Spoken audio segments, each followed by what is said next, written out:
Imagine a hedge that's not just a boundary, but a living masterpiece, perfectly trimmed and thriving. How do you achieve this level of garden perfection? Let's find out. Welcome to this complete explainer on how to transform your garden boundaries into perfectly maintained, lush hedges. Today, we're diving deep into absolutely everything you need to know about shaping, the hidden plant biology, and the essential maintenance of your green walls. We're going to help you turn that overgrown mess into a true garden showpiece. Here's our game plan for today. First, the significance of the hedge. Second, types and growth. Third, timing the trim. Fourth, tools and techniques. Fifth, maintenance and problems. And finally, a summary and key takeaways. Let's kick things off with Section 1, the significance of the hedge. It really is more than just a fence. So the crucial point to realize here is that trimming isn't just about making things look pretty. It's absolutely essential for the physiological health of the plant and your local ecosystem. When you trim regularly, you strip away that excessive, suffocating growth. That lets sunlight and moisture penetrate deep into the foliage. Plus, a nice dense hedge cuts down on noise, blocks harsh wind and dust, and actually creates a vital winter sanctuary for songbirds. Moving right along to Section 2, types and growth. Let's look at the foundational biology. Now, this is fascinating, and it's honestly the #1 reason beginners accidentally kill their evergreens. Notice the clear contrast in branching patterns here. Whorl-branched conifers, like pines and spruces, only push out new growth once a year right at the tips. If you cut them back into bare wood, they literally just stay as bare, dead-looking sticks forever. On the flip side, random branching conifers, like Leyland cypress or thuja, have dormant buds hiding further back on the stem so they can actually bounce back from a much harder prune.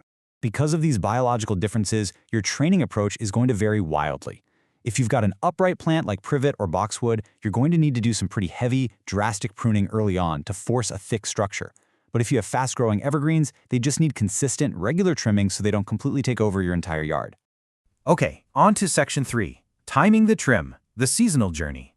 Mapping out your gardening year is how you make sure you never cut at a time that sends your plant into shock. Spring is all about a light sanitary cleanup, getting rid of frost damage. Late summer, particularly August, is your main window for maintenance shaping. And late winter, well, while the plants are deep in dormancy, that is the absolute perfect time for radical rejuvenation of any older, overgrown deciduous hedges. I absolutely love this biological trick. If you trim a beech hedge in August, you trigger something called marcescence. This basically forces the plant to hold on to its dead, gorgeous, copper-colored leaves all winter long, giving you a dense, wind-blocking privacy screen when every other tree is totally bare. But wait, before you even think about picking up those tools in the spring, remember that your hedge is a bustling wildlife habitat. From March to August, we are in peak bird nesting season. It's actually a legal and ethical requirement to thoroughly check the inside of your bushes for active nests before you start any heavy trimming. We definitely want to protect our feathered friends. And just to put into perspective what it takes to get that formal municipal-level perfection, take a look at this. Professional urban planners sometimes schedule up to 10 trims a season. It just proves that a truly flawless formal hedge requires serious, year-round dedication. All right, let's get our hands dirty in Section 4, tools and techniques for shaping your masterpiece. Using the wrong tool is a disaster waiting to happen. For example, if you take a loud power trimmer to a large-leafed laurel, you're going to end up with ugly, brown, shredded leaf edges that practically invite disease.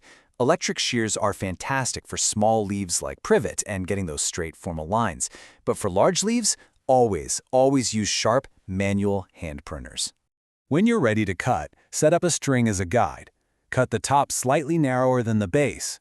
You're aiming for a trapezoid shape, and this is absolutely crucial. The trapezoid shape guarantees that sunlight can actually reach the bottom leaves, preventing your hedge from getting sparse and bald at the base over time.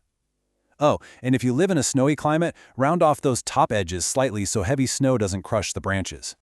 Here's a golden rule to live by, the rule of halves. Never, ever remove more than 50% of the green growth in one go. Patience is your best friend here. Frequent, light trimming is so much healthier for the plant's photosynthetic system. Rare, aggressive cuts can easily send the whole plant into systemic shock. Now let's talk troubleshooting in Section 5, maintenance and problems. Troubleshooting the garden. Catastrophic timing errors are super common. Always check your weather forecast. Pruning on a blazing hot day can literally sunburn the newly exposed inner leaves. Trimming too late in the autumn means fresh, tender shoots will suffer severe frostbite, and, like we mentioned, cutting a leyland cypress into old brown wood, you're just asking for permanent dead patches. But what if your hedge is already completely overgrown and totally bare at the bottom? Don't panic. Wait until late winter when the plant is dormant and cut it ruthlessly low to the ground, a technique called coppicing. It looks scary, but you just select the strongest new shoots to form a new skeleton, hit it with heavy fertilizer and water, and you'll force entirely new, healthy growth right from the roots. We've covered a massive amount of ground today, so let's distill it all down in Section 6, Summary and Key Takeaways. You might want to take a screenshot of this. These 5 golden rules will save you time, money, and potentially the life of your plants. 1. Identify your conifer's branching pattern. 2. Always trim in a trapezoid shape for maximum sunlight. 3. Respect bird nesting seasons. 4. Match your tool to the leaf size. And 5. Never cut into old, leafless wood on evergreens. And of course, keep this in mind. Before starting any major gardening projects, it's always a great idea to consult with a local horticulture expert. They can perfectly tailor this advice to your specific microclimate and soil conditions. You now have the exact blueprint to turn an overgrown boundary into a thriving green masterpiece. I hope this explainer has sparked your curiosity and given you the confidence to get out there and start shaping. So, which hedge in your garden will you transform first?